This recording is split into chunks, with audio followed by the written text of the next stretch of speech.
So last week we got through roughly half of chapter 39, and we got we're going to complete chapter 39 today. It's a fairly lengthy chapter and a bit esoteric in nature. I'll give a brief recap. Yeah. Well, thank you I'm glad you're back and alive and well. A brief. What happens when a person fulfills? Well, what is the purpose, especially of doing a mitzvah with kavanah, with intent, with the proper fervor? What happens if you don't have kavanah? Where does that mitzvah go? Where does the energy go? Does it ascend to the same plateaus? Otherwise, does it get stuck lower down? Worlds we learned about earlier on in Tanya, in ascending order, the world of Asiya, world of action, the world of Yitzira, formation, Bria, creation, and lastly, Atzilus, the highest world, which is the world of emanation, and how invariably, in reality, every world sort of interconnects into the 10 Sefirot. So even if you have the lowest level of the lowest world, which is Asiya, the world of Asiya, Malchus of Asiya, the lowest level, nonetheless, still there's really a direct line straight up to the top of the highest level of Atzilus, which is that of Chachma. Albeit it's gone through many different levels of diminishment, symptom, contraction, whatever word you want to use, but subsequently it eventually makes its way all the way down and trickles down. So there's always a connection from A to B, makes up at home any way you like. Just doing a brief recap from last week. And BYOB. Oh, well, just evaporated. I mean, I've tried that excuse many times, but it just doesn't work. Yeah. No, I actually looked it up and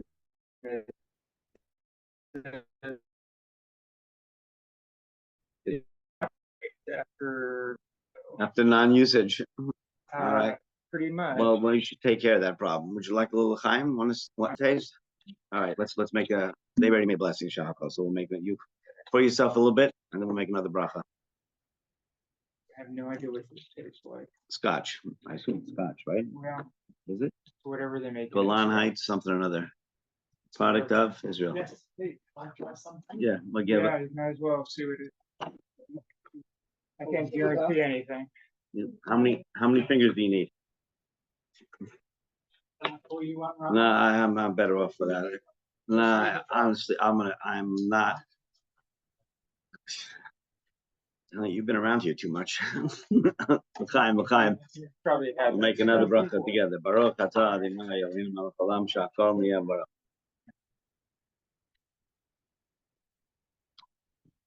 It's got a little kick to it.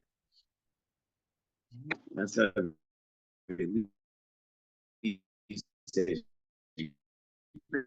No, I don't know what that is. Thank you. All right, so we're going to move on to. We left off last week midway down through the chapter 39. We're on page 450. I can't see this. 459. How the truly enlightened worship God.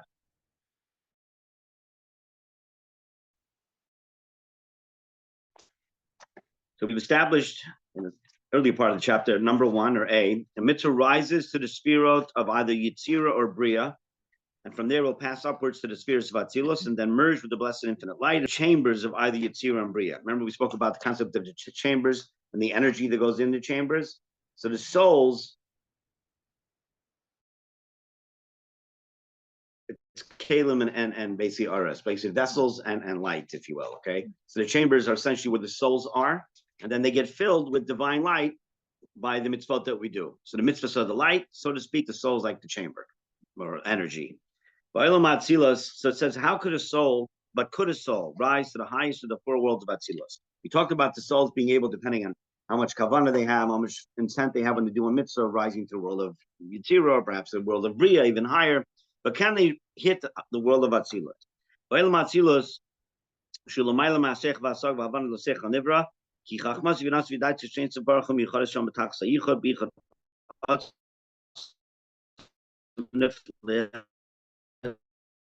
nifla v'yesas eis v'yesa eis mental capacity, grasp, and understanding of the created intellect. In truth, we have no concept of really what Atzilus is, in terms of understanding what that level is of godliness. Interestingly enough, the word Atzilus, which translates loosely as the world of emanation, is etymologically connected to the word eitzel. What does the word eitzel in Hebrew mean? Aleph Tzadik Lamed means next to, because it's literally eitzel means right next to something. No, not that etzel. That's etzel. No, wrong association. I don't know if they spelled it with an aleph. The etzel group, was it spelled aleph or an ayin? I don't remember. But anyway, eitzel in Hebrew, modern Hebrew as well, means next to, because the world of Atzilus is literally right next to God.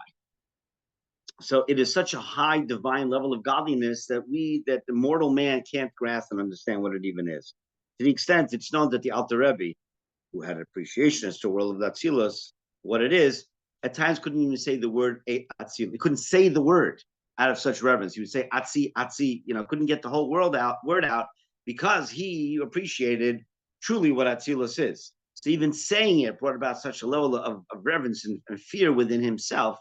He couldn't even utter the word. Sadly, I don't have a problem saying the word because I have, Atzilus and I are like worlds apart. All right. So the world of Atzilus, because the blessed infinitely and perfectly merged with the light there in Atzilus, with a merging which is more awesome and wondrous, with infinitely more dignity and more power than the world of Bria, which is the world beneath that. So he says Atzilus is not a world in the same sense that the other three worlds of Yetzirah and Asiya, of Bria, Yetzirah, and Asiya, which demonstrates some degree of separateness from God. The word he explains it. Okay, the word Atzilus is derived from the word Eitza, which means next to or close. Therefore, Atzilus is utterly and seamlessly merged with God's infinite light. Yes. So, okay, we use the word world. Yes, in a classic context, it does, but it implies some form of creation. So, although Atzilus is really beyond any level of formation, it's still considered to be it's still a creation of God. Even though it's one world apart from the world beneath it, which is that of Bria, but they're like worlds eons apart, to the extent it's explained elsewhere in Chassid Sira, down. So there's the process of what's called Ilava Ola, cause and effect, or Tzimtzum and the like. And there's a gap, obviously, from the higher level to the next level to the next level. Things as you go down the list, you go down in the worlds or levels, they become more and more diminished. The difference between the lowest level of Atzilus and the highest level of Bria, which normally would be like one step removed, is almost akin to something from nothing, creation of something from nothing. That's how disparate the spiritual levels are between the world of Atzilus and Bria, even though Atzilus is one of the four worlds. Okay, whereas the difference between the lowest level of Bria and the highest level of Yetzirah is nowhere near, in terms of that gap, is nowhere near that. To give you some, that helps you at all. But nonetheless, yes, you're right. It's called a world because it is all said and done, it's still a creation of sorts, albeit far and beyond something we can comprehend. Okay, so Kisham, on page 460. Kisham Yardu Lahar B'Fchin Simsum Deshichlu Sichalim Nevroim Mekabim Chachmin Vadas Latest Savai Lavan Haskes Asaga Barin Shei Baruch V'Kech Skalim Nevroim Shem Bali Bol Tachlis. But there, in the world of Bria, the world of creation, the light has been downgraded so that it shines in a diminished, limited fashion, in order that created intellects can receive God's Chachma Bin and Dat, wisdom, understanding, knowledge, to know God and to understand and grasp something of the blessed and infinite light with the intellectual capacity of the created minds, which are confined to capacity and limited in scope. And that's relative to each individual. Some people have a greater intellectual capacity, some have a lesser one, but you physically are able to. So he's battling with Yusuf, maybe getting the Vram Klal. So the diminishment of God's light in the world of Bria was necessary in order that the existence of separate created intellect should not become obliterated. And if instead by being obliterated, they would simply lose their separate identity through being reabsorbed back to the source, and then, quote, wouldn't be creation at all any longer. Rather, they would simply be reabsorbed in their source and root in godliness itself. What that means in simple English is that in order for anything to have an identity, whatever it is, no matter how high a spiritual level of identity it still has to be. Definition means there's a diminishment from abject or absolute godliness to whatever that creation is.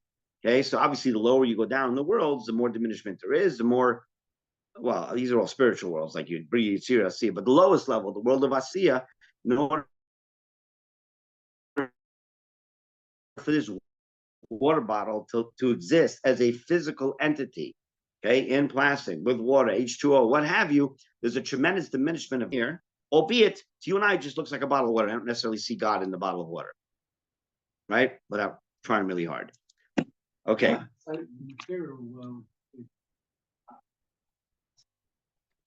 Asiya. But within Asiya, so beyond this chapter, but within the world of Asiya means the world of action. There's upper Asiya and lower Asiya. Guess where we are? Correct. We're in lower, the physical world, the corporeal universe. It's not just our physical world, but the universe we live in is the lower level of Asiya, because that's an actual corporeal creation of sorts, whether there are other planets or anything that exists. I mean, so our endeavors are just in Asiya. Our endeavors take place in the world of Asiya. The question is, what effect do they have in the worlds above us? So that's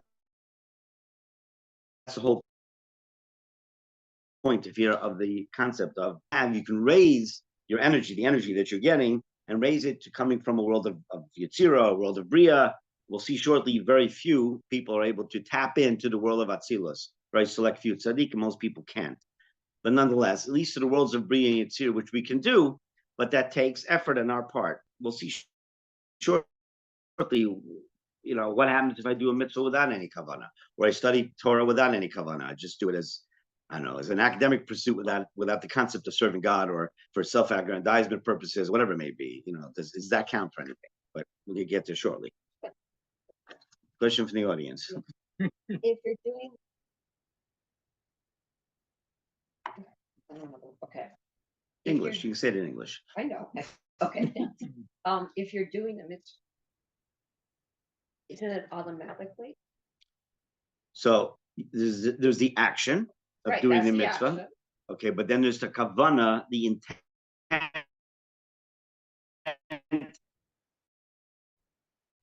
in doing the mitzvah.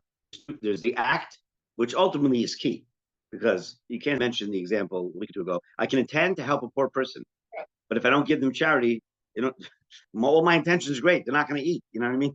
I can intend for them to eat, but they don't give them the food, they're not going to be able to eat.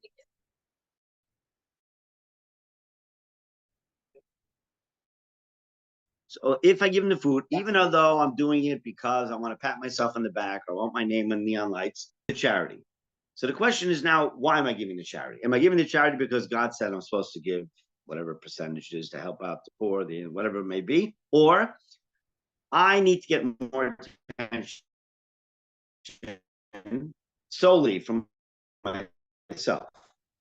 I need a pat on only philanthropic I am. For some people, well, okay. So for some people, listen, there's a rhyme and reason why in general people some people don't want their name on a building or on a plaque, which is fine. I understand. But at the same time, and those are the people, honestly, who probably should have the plaque or should have the name of the building. Why?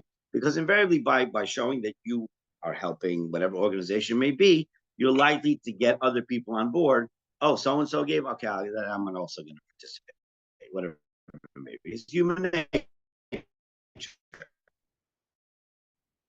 Okay?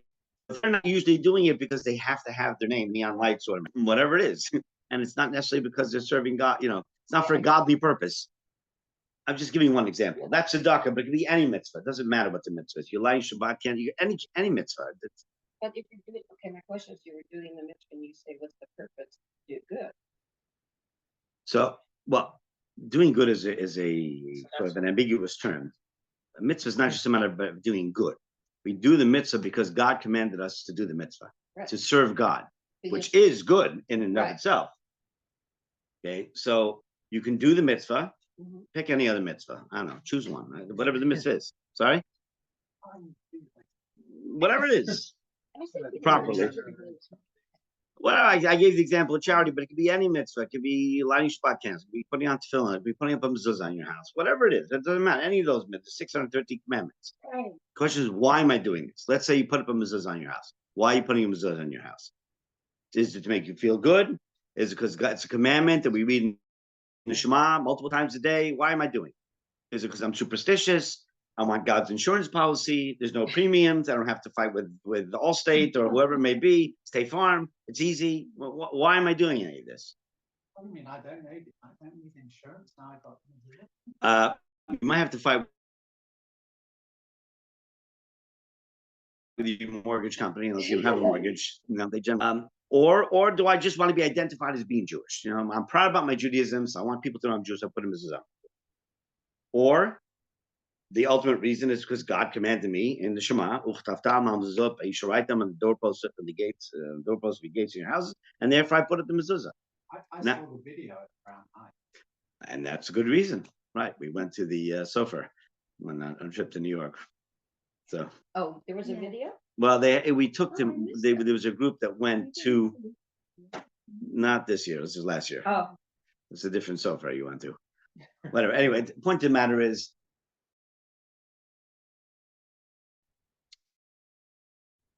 you can do it. You go the acts. It's putting up the, or I'm doing it because God commanded me to do it. That's it. Period. Now, there's fringe benefits to it. Yes, God says it's basically God's insurance policy, and it protects you. It says, interestingly enough, the Rebbe spoke about this once, that it protects you not just in your home.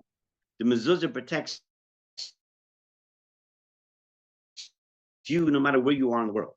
Your mezuzah in your house, you can be traveling, you can be 10,000 miles away. It still acts as a form of protection for you there while you're wherever you are, which underscores the importance of having a kosher mezuzah. That the scroll is a kosher scroll, and it's also put in the right place. So it's not just a matter of having the kosher scroll, which is integral. Sadly, a lot more effort in many cases put into what the case looks like and not what's inside the case. So people will say, "But I want that beautiful case, blah, blah, blah, I'll spend $200. The scroll, how much is the scroll? $60? I'm like, I mean, first of all, it took the Sofer probably an hour and a half. It's a skilled labor. How much do you think you'd pay somebody, an artist, to write out something? That includes the material. I mean, it's a lower end mezuzah, but still. So that's what it is. And then putting it in the right place is also integral. I remember, I don't know, it was many years ago, I was walking around an apartment building. It was like yontif of sorts. Someone had a mezuzah, but it was smack in the middle of their door, not door post. It was just smack on the door, in the middle of the door. I'm not sure why I didn't meet the people. I just remember seeing it. It was like the oddest thing. I've seen mezuzahs on the wrong side of the doorpost, too high, too low, fine. That I got. But just literally on the door, in the middle of the door, that was the one and only time I've seen it that way. But I've, on a number of occasions, have taken down someone's either nothing or it was a photocopy that the case came with. Often when you buy these cases, they'll come with like a little photocopy and they're rolled up. It's on paper. It's not a kosher mezuzah. It has to be written by a scribe on parchment, etc. It's just literally a photocopy. I mean, if you feel the paper, you can tell the difference. It's not hard to differentiate between paper, literally just paper, and parchment. But anyway, that's just. Okay, sorry, I didn't mean to go. I never go off on a tangent, but nonetheless. No, but now I've got to check. No, but it's important to have your mezuzah, and also to, honestly, ideally, one should have them on all their doorposts, not just the front door. All the doors in your house, minus bathrooms or small closets, but basically any living space, if you will, should have a mezuzah on the door. Front, back, bedrooms, kitchen, living room, dining room, garage as well. But again, you use that as a place. A garage should have the mezuzah on it. It should. Yes, sure. Part of your living place, even though you might park your car in there, but stuff just gets stored. There's that option too, but it's part of your house. Sorry. Can we use the plastic wrap to wrap the parchment so that it will not? Then put it in a case. It is wrapped. No, what I'm saying, the parchment. I understand. Typically, the parchment is already wrapped in plastic and then put into the case to protect it. No, I'm not sure where you bought it, but generally speaking, If you buy in a reputable place, it will come wrapped. They should wrap it for you. So it doesn't make any difference if it's a detached garage. So whatever. I mean, that's the optimum way. Listen, I understand. Well, okay, listen. I know it's a lot to invest in putting in. You know, I don't know how many doors you have, whatever it may be. But I once went to. Sorry, Winchester House. it wasn't the Winchester House. It was a wealthy person who had doors up to wazoo in the house, besides all kinds of rooms, you know, wine cellars and movie theaters and whatever it may be, and everything else. Now, but beyond that, there was like a lot of exterior doors, just all over, French door here, French door there. It was like 50, 54, something like that, mezuzahs in one house. That's a lot of mezuzahs, and I'm not talking about Buckingham Palace, okay? This is a single family with a couple kids. I went to see that and there was 900. There were not, huh? Anyway, but one should aspire. If you can't do it all at once, add here, there, you know, that's the proper way to do it. I mean, honestly, good mezuzahs are expensive. That's $60 is the low end for mezuzah today. You can probably spend upwards of $300 on a mezuzah for a beautiful mezuzah, a larger mezuzah with beautiful penmanship, very well written, etc. You pay for, like, you get what you pay for, like anything else.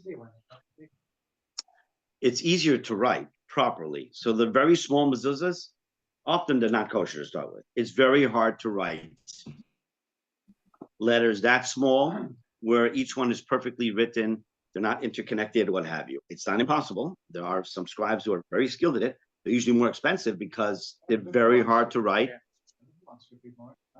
They are, well, really small ones, really small, decent ones. But sadly, many times you get these very little ones, like often temple gift shops, they're not kosher. They were never kosher. And it's sad because the unsuspecting consumer who doesn't know the difference all had good intentions, and I bought it, but I bought it in the temple gift shop. Wouldn't it automatically be kosher? It's yes, but there's doing the mitzvah properly and kavanah.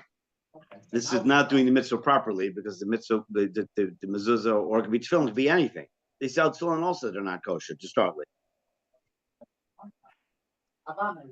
No, that could be your intent to do a mitzvah, but the question is, which is in and of itself is important. God has His own accounting systems, how He views how much kavanah, how little kavanah is beyond my purview. Okay, but and you're right, to a degree that's true, because more often than not, people will buy, let's say if they're buying a non-kosher mezuzah and or tefillin to start with, is because they don't know any better. They assume, whatever reason may be, that it's kosher because it's a mezuzah. It's got to be kosher, right?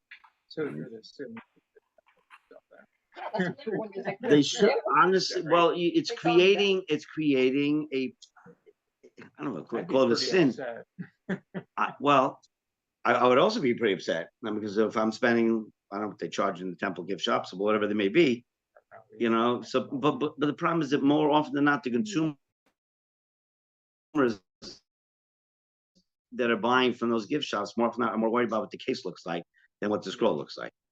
It is, because what does everybody see? Most people don't see the scroll. It's in the case. I want this kind of case and that kind of case. It's made in Israel. It's a metal. It's this. It's ceramic, or whatever the story may be. On a Mickey Mouse case,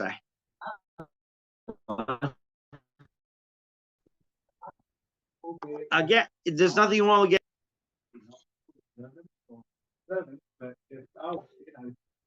Put up 50. probably better to have the kosher mezuzahs to start with. The kavanah is not right. What I'm lost on what makes it kosher. Is handwritten scribing or? Got a few. I'll show you what they look like. The actual scrolls. Show you that. Okay. Whether it's been toasted by. Well, they have to come from a kosher animal. The parchment has to come from a kosher animal. More often than not, it's from a cow, but it could come from a deer, although deer skins are much thinner, so they don't last as long. They're harder to work with, but it has to be from a kosher animal. All right. I do want to try and finish the chapter. Sorry. That's And fine. that was about mitzvahs, don't even know. All right. Well, it's fine. I'm happy to I'm happy to go off on a tangent here and there, but that's okay. It's great. I really want to try and finish this. Otherwise, sorry. All right, you blame it on the scotch. Okay.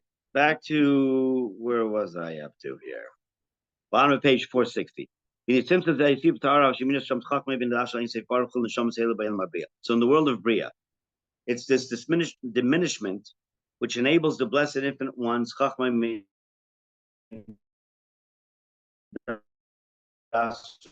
reach. I already read this part. Okay. Mental capacity, grasp, and understanding of a created intellect. That doesn't mean that no soul can reach that level. You just can't use the ordinary intellect to get there. That's why for most souls, even tzaddikim, the righteous,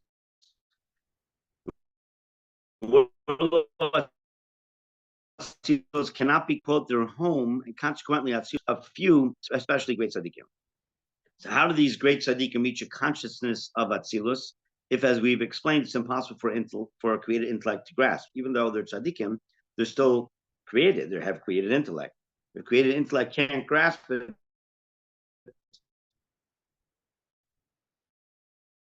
Can't grasp Atzilus.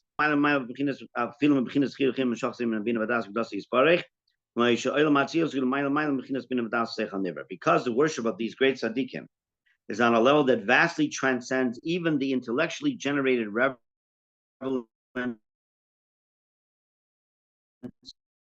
reverence and love, which comes from Bina and Das of God's greatness, just as the word like. So remember, you can have love and or fear of God that's intellectually generated. You worked hard to think about something, so it evokes a feeling of love and or fear of God. And then there's the innate love and fear that we have, which we get surely that everybody has. So it's there, whether you tap into it or not, is different. Do not worship through Bina and Das, cognition and recognition, but rather they worship God through the highest intellectual power of Chachma, which is inquiry. In fact, just as we learned that the 6 emotional spheres have their nest in Yetzirah, the 6 emotions, Chesed, Gevurah, Tiferes, Netzach, Yesod, kindness, strength, the beauty, Netzach, everlasting, Hod, splendor, and Yesod means literally the foundation. Yesod. It says Yetzirah. They have their nest in Yetzirah, the world of Yetzirah, the world of formation. And the supernal mother, which is being, it is a little Kabbalistic concept, so just, is understanding. But Bina's equated with the feminine level, has her nest in the throne of Bria, the higher world. We are also taught that the supernal father, which is that of Chachma, nests in, it says the word nest, but it's like, rest, so to speak, in Atzilus. So Atzilus, yeah, but it's, okay, you use the word resides.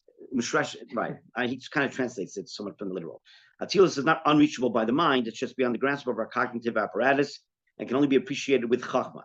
Why is this the case? Now, the reality is that most of us don't remain in the world of Chachma intellectually on a regular basis.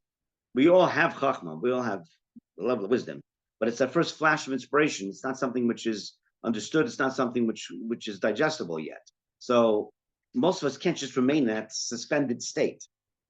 A tzaddik has the ability to stay up there more so. He'll explain it, and I'll read it, he'll probably explain it here. Above, we explained the rational intellect.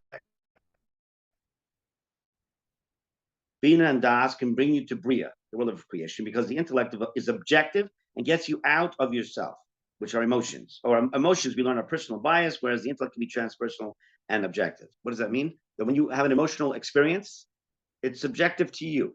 My emotion, my love, my fear, I experience emotion on a personal level, which may or may not be anything like anyone else's experience, correct? Intellect, on the other hand, is something which can be impersonal. It doesn't have to be emotionally attached. In other words, I might learn about something to which either I have no emotion, I may not agree with it, I may have the wrong emotion, etc., but I'm able to, in a sense, rise above it. I can study something intellectually where I don't allow it to affect me on a personal level. Follow? So he says that is true to an extent. It's true that the subject with which you are studying is transpersonal. It's something beyond and external to you, but the tools of intellectual processing with which you grasp a subject are very much personal. Those tools determine how you digest an idea which has come your way. So although Chachma is transpersonal, as he puts it, but the tools to get to the Chachma are personal, because every one of us has a limited level of intellectual capacity, and every one of us studies and learns differently. You know, some people more visually, some people more visual, some auditory, whatever it may be. So it turns out that the experience of Bria, of rational intellect, is a partial transcendence of self, but not a full one. Unlike that of the world of Atzilus, which is complete transcendence. The external subject material gets you out of yourself, but the tools of analysis draw you back into your ego. So you're not completely transcended. You're still limited to the tools that you have when you're within the world of Bria. Unlike the world of Atzilus, where you lost your tools, you lost yourself. There's no ego. There's no self. And very few people, minus few tzaddikim, are able to remain and connect to that level. That's the gist of it. So to page 462, to completely transcend yourself, you need to access your power of Chachma. Normally, your Chachma and Bina work together in your mind, doing opposite jobs. Chachma collects information on the outside, and Bina processes it on the inside. So Chachma, again, is that first flash, okay? And now I got to bring it inside, internalize it, and figure out what it is. To do that, Chachma needs to be in a state of wonderment, openness, and humility. Okay? It needs to be detached from yourself. You're constantly preoccupied with what ideas it's meant to you, you'd be a bad listener, because you hear what the other person's saying, because you're constantly, processing it and relating it to yourself, as opposed to listening to the other person first and then figuring out how to apply it to yourself. You wouldn't even be open to listening to them. You just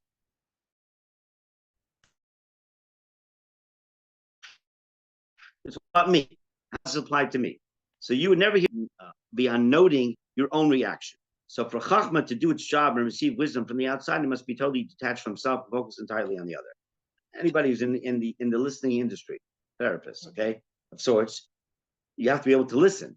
It's not just a matter of sitting there like a dumb person. Listening means you're taking in whatever they're saying. The person says whatever they have to say, and then you help them however you're going to help them. But you have to listen first. It has to be that openness from listening, unobjectively first. And now, okay, perhaps objectively to because I'm still a human being, I'm going to, so Chachma that feeds the tools of Bina and Das, which process the raw information, analyzing it precisely to work out what the idea means to you. But imagine what would happen if you can get stuck, so to speak, in Chachma, never progressing to the question, what does this mean to me? All I hear is information, wonderment, wow, okay? But I'm not processing, I'm not internalizing any of it. What happens if you got stuck in that? And you never move beyond that. So you'd be in a state of amazement and wonder at the universe. You'd lose your rigid sense of self, and you see your role as a force putting it for a greater cause. There's no meaning. That's abject bittul, abject nullification. Most of your fears would drop away because loss and misfortune are all bound up with your fragmented self-concept. If there's no self-concept, then there's no loss and there's no fear.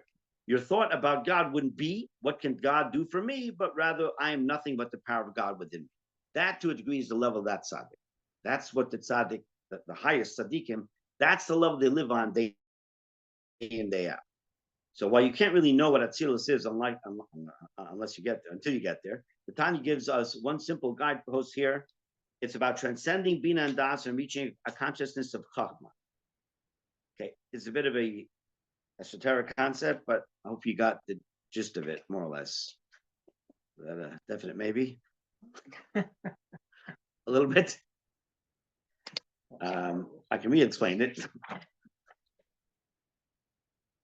Basically, you have Chachma, Bina, and Das, okay? Wisdom, understanding, and knowledge. Bina and Das are the cognitive, if you will, contemplative levels within knowledge. Let's say, for argument's sake, I'm teaching you 2 + 2 = 4, okay?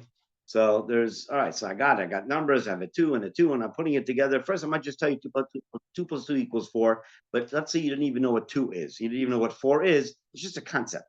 It's like, wow, that sounds interesting. But now I have to understand what is 2 and what is 4 and what is plus, what is, addition, etc. That becomes the Bina state, if you will. I find it confusing because the words wisdom, understanding, and knowledge are very poor. So Expressions. it's more of a literal translation. He uses the word cognition, I mean, cognitive, I and mean, Hoffman, as I understand it, more about sort of revelation, suddenly becoming aware of something you don't even. but it doesn't understand. translate. It translates literally as wisdom, because it's not just revelation. Wisdom and You're right. I mean, any translation is not going to do true justice to what the word is. But the basic translation of the word chachma in general means wise, like the chacham. In Haggadah, chacham ma'olim. What does the wise man say? He's called the wise man, not the revelatory man, right? So knowledge, she explains that, but that's based on the biblical usage of the word das. It says, it's put on the beginning of part of time, it says, Adam yada chava. Adam knew, K-N-E-W, Eve, from the word das, knowledge, knew. What does that mean? It means that they were intimate. Okay, that's what it means in the context of Adam and Eve. Why does he use the expression of das? Because it's considered to be the ultimate union with the human beings, right? The most intimate union between two human beings is when they're intimate with each other. So in essence, das means that you are intimately connected to the knowledge where it becomes an inseparable part of you. Thus the translation of das. So calling it knowledge, yeah, I mean, that's the general, without studying Tanya and understanding what they are, you're right. It's like, I don't know, wisdom, understanding, knowledge is a game of semantics. So what difference does it make? It's all intellectual in some way, shape, or form. Tanya really elucidates these issues, what they are, and explains them earlier on in Tanya. So yeah, I understand where you're going with it. I mean, at some point you got to come up with a word that's going to sort of encapsulate it as best as possible. Accurately, I might add. Yes. I thought I was following and I got confused by the guidepost. It's about transcending Bina and Das and reaching a consciousness of Chachma. Because I thought it was the other way around. I thought you had Chachma is that first flash of inspiration. Right. But it's not a world of understanding. Right. So I thought it was the other way. So it's not a guidepost. The guidepost is how I know where I'm going. How do I know what I'm doing? How could you get to, wouldn't it be getting, I think for some reason it's backwards inside of me. No, you're right. Chachma has to come first. You're right. That's what in order, you're right. Okay. So in order of things, it starts with Chachma. It doesn't start with Das. Starts with Chachma, the first flash of inspiration. Then it goes to Bina, the contemplative process. Okay, then Das. And then Das. You're right. But nonetheless, most of us cannot remain in that Chachma state. Right. It's a fleeting split-second experience where it's a whole contemplative process until it's where it's cognitive, becomes das, where you actually relate to it. You have to think about it in depth first. Okay, so most of us can't retain that level of chachma for any extended period of time. It's like you can't remain in that wonderment for a very long period of time because I can't personally experience it that way. If I want to have a personal experience or personalize it, I have to bring it down to Bina. So why is it saying to transcend Bina? Because transcending means they're going above and beyond. Right. So a tzaddik, very few, very righteous Bina, and remain in that chachma stage for lengthy periods, whereas the rest of us cannot.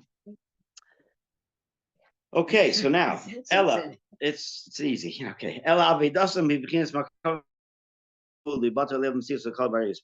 Rather, the worship of these souls of Atzilus is on the level of an actual chariot to the blessed infinite one, so that their separate identity is lost in his and they absorbed in God's light. It's basically this mind state of chariot as a result of reaching the consciousness of Atzilus. It says that our forefathers were like the chariots to God, that they worship God like a chariot, which basically has no opinion of its own. It goes wherever the rider wants it to go, the driver, the rider. So in essence, the forefathers at tzaddikim are considered to be like they serve God like chariots. That they are there solely to serve God, and wherever God directs them to go is where they go, without any self-interest. Both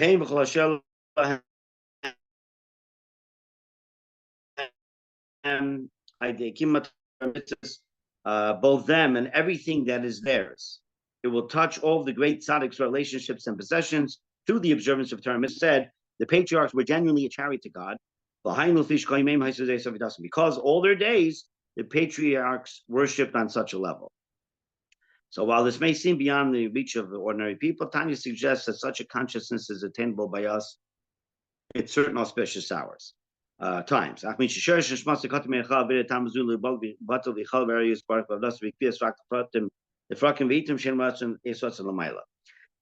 if your soul root is underpowered for such a perfect level of worship of Atzilus, you're not a tzaddik, let's assume, which is the case for most of us, to consistently shed your self-identity, achieve it occasionally at certain times, which are an auspicious moment above. So what would be the example of that? Such as during the Amida prayer, which has the consciousness of Atzilus. I discussed this last week, how various parts of davening are representative of the various spiritual worlds in ascending order. So the beginning of davening starts with the world of Asiya, and then you get later to Yetzira, and then to Bria, and then the highest level, the apex of davening, is the world of Atzilus, which is that of the Amida, considered to be the highest part of davening. Just make it simple before I get sidetracked anymore. Okay. And especially during the bows, when we prostrate, we bow during the Amida, right? There's certain intermittent bowing. Specifically during that time period, the bowing, it's an expression of the transpersonal energy of Atzilus. Because the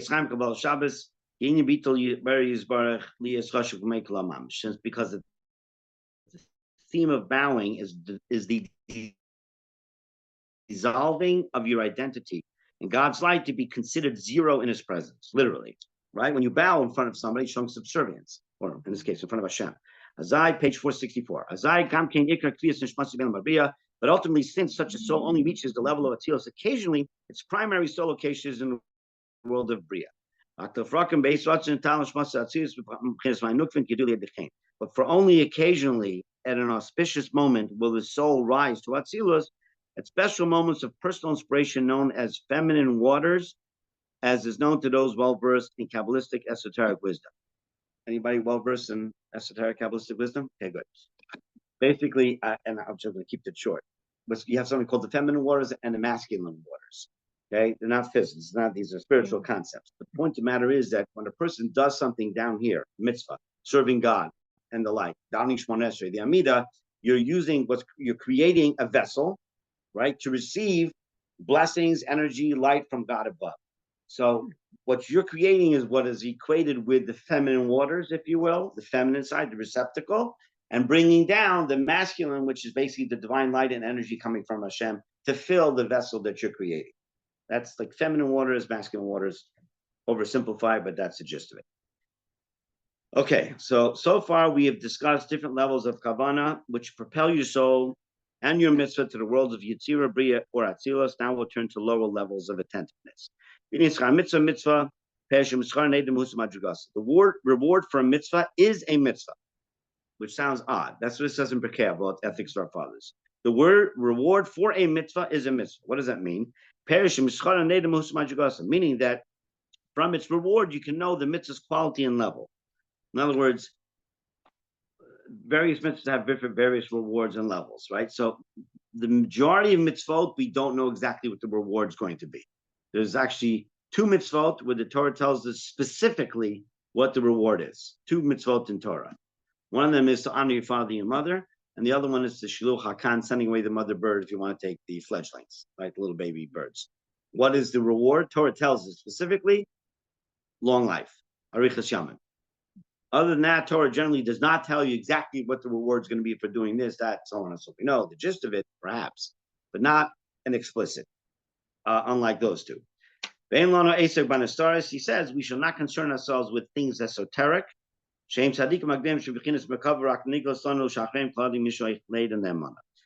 the great tzaddikim who are on the level of a chariot, which is unattainable for most of us.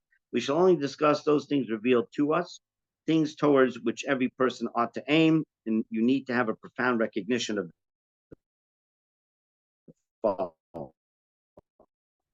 what do you need to recognize? And when the spiritual quality and level of your divine worship, if it's done with palpable reverence and love in your heart, page 465, that results from cognition and recognition of the blessed infinite one's greatness, then the spiritual address of such worship is in the 10 spheres of Bria. So you need to have the cognition and recognition, which is basic Bina and Das. And then all of a sudden that energy is going up to the world of Bria, even though you're starting down the lower levels of Asiya, whatever it is. And worship motivated by the inherent reverence and love. That's the innate we all have, which doesn't mind its spiritual address is in 10 spheres of Yitzira. So if you're using cognition and recognition, you're working hard, you can raise it up to the world of Bria, of creation. If not, if you're only using the innate or the inherent one that we have, so then you know, it reaches the level of Yitzira, the lower level, in Kavanah. Again, this will have various levels. And worship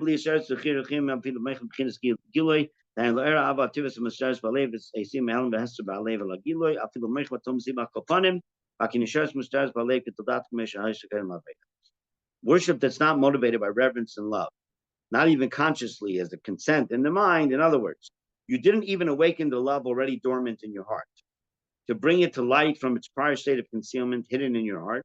You didn't even make it conscious as a consent in your mind or in your hidden places in your heart. At the very least, rather, that love remains hidden in your heart as it was at birth, in the same state as before you worship. You did nothing to evoke any feeling of love. In that case, your worship will remain below in the world of separateness, also known as the superficial dimension, or external dimension of the world. Such worship has not been impacted even in the 10 holy spheres of Asiya, the lowest of the worlds. So the sharp distinction between a world spheros, which are divine, and its superficial dimension, which is not, it's the lowest, like the external part, is explained by the Alter Rebbe, one of his Hasidic discourses, page 466. In this, were created something from nothing. This is the beginning of creation. The blessed infinite light has never shone there, but they were created to be separate. In other words, God created them, and that's where they've been. Nothing else has been sitting there and juicing them up since. If you learn without Kavanah, the breath of your speech and all the powers of your animal soul from Klipas Naiga, the admixture of good and bad, only escape the physical world of 4 elements, but they remain in the chambers and repositories of the superficial dimension, very far from the light of God's face, as far as can be. May God have mercy. So, a person does the mitzvah and or study so with 0 kavanah. So then the mitzvah was done, it's true, but the energies will have you remain in this external dimension, if you will, superficial dimension, he calls it, which was created at the dawn of creation, but never sort of constantly re-energized. And it sits there like in a repository. So what happens to it though?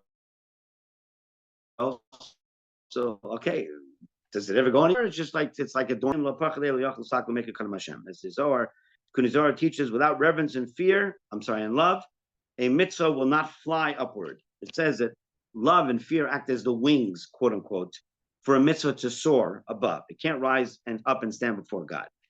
So the Zohar did not state that the mitzvah was done with an inappropriate or selfish intention. It just was simply lacking the emotions of love and reverence of God. Now the Tanya gives a practical illustration of such an intent. What would create that? I know. This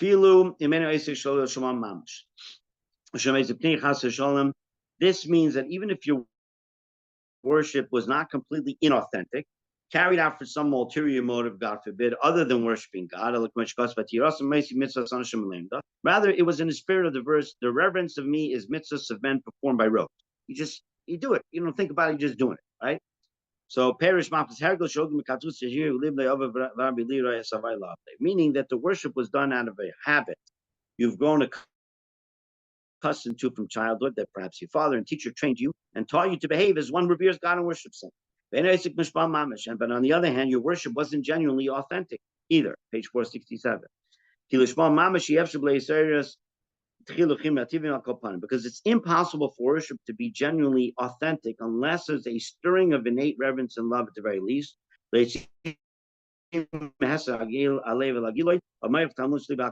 bring these emotions to light from their prior state of concealment in the heart, if not palpably in the heart, then at the very least in your brain and your hidden places of your heart. Why? Why is it so integral that I have some form of love and fear of God when I do a mitzvah?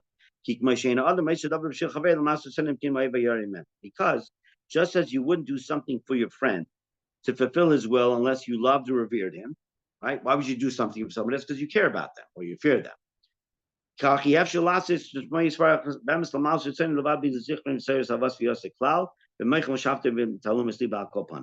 Likewise, it is impossible to do something authentically for God, to genuinely fulfill his will without recalling or stirring your love and reverence of him at all, and at the very least in your brain and your hidden places of the heart. And love alone, without at least a basic or lower reverence, is not called real worship. And this lower reverence is latent in the heart of every Jew, basically, as will be explained below. So worship, which is devoid of any basic love and reverence, even if no ulterior motive is present, quote, can't rise up and stand before God. Now, to conclude the chapter, when an ulterior motive is present, this section was with no ulterior motives. Now, what happens if you have an ulterior motive? If your observance is completely inauthentic for some self-serving ulterior motive, such as studying Torah and not to worship God, page 468, but to become a celebrated Torah scholar.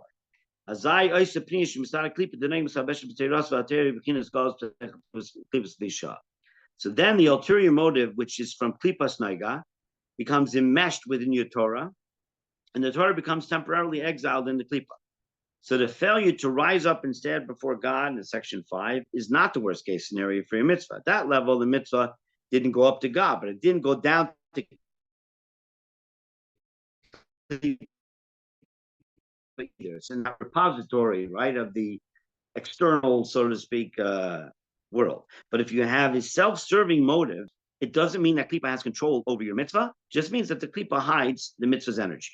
So what do I do then? Am I stuck? So the answer is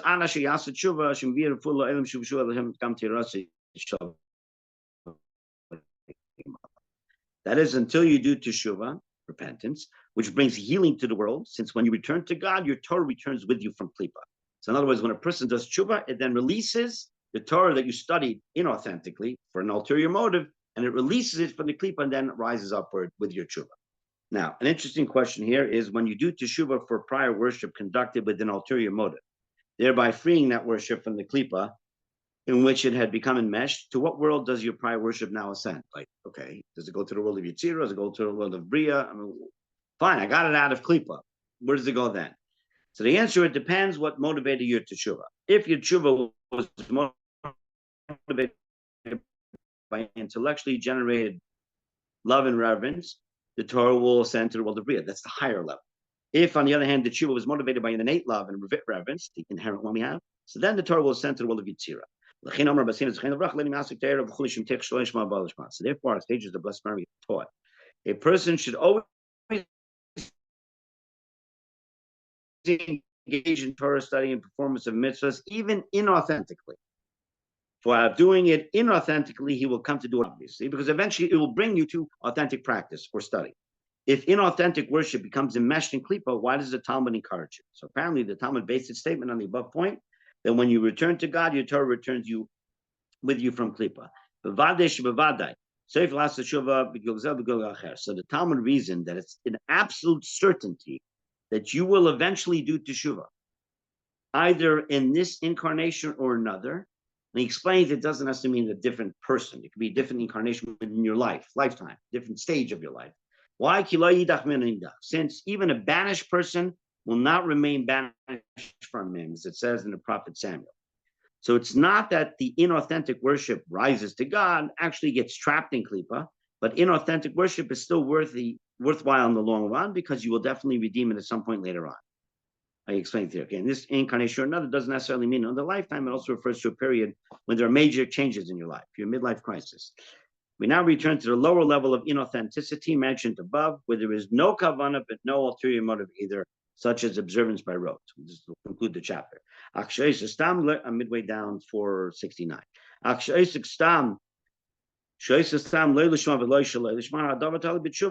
So if your worship is neutral, neither inauthentic nor authentic, then the criterion for the worship to be elevated to God is far easier, and it doesn't depend on tshuva.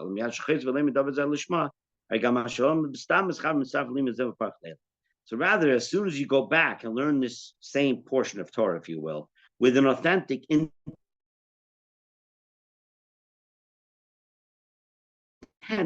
the thing that you learn with neutral intent will join with the current authentic study in Chumash or whatever it may be, inauthentically, and then you re-study that same verse again with authenticity, and now we'll take both the authentic experience and with it schlep the inauthentic one, and they both rise up to whatever world is, Yitzir or Bria and the like. Why? Because your neutral study, rather, had not become enmeshed with any klipas noiga. It doesn't get stuck in any form of evil or admixture of good and bad, so it doesn't require tshuva to release it. And therefore, when speaking of the lower level of inauthenticity, the mere absence of kavanah, we can clearly say that a person should always engage in Torah study and performance of mitzvahs, because in such a case, the damage is less. There's no enmeshment in klipa, and no tshuva is required. Just another Torah session later on with the correct intent. Top of 470. The same is true with prayer without concentration. You simply have to pray again with concentration, and then all your earlier prayers, devoid of concentration, will be elevated too, as it states in the Zohar. That's the good news. We'll just read the last paragraph in the Zohar. It teaches that if a prayer is not worthy, a chief angel pushes it out, and it goes down and hovers about the world, standing at the lowest of the firmaments below, which conduct the world. And in charge of that firmament, there is a chief angel by the name of Sahadiel. He takes all the rejected prayers, called invalid prayers, and stores them until that person repents. And if he properly repents before his master and offers another good prayer, then when the good one rises, the chief angel Sahadiel takes the invalid prayer and lifts it up until it meets the good prayer. Then they both rise and intermingle together and go up before the Holy King. So, no good deed goes unrewarded. Okay? So even if the person did not have kavanah, whether it's a mitzvah, whether it's Torah study and the like, right? You just did it because you did it by rote, what have you. There's no ulterior motives per se. So then the moment you restudy it, to redo that same mitzvah, you daven again those same prayers, it now takes everything up together. That from the past, that from the present, and the like. 5.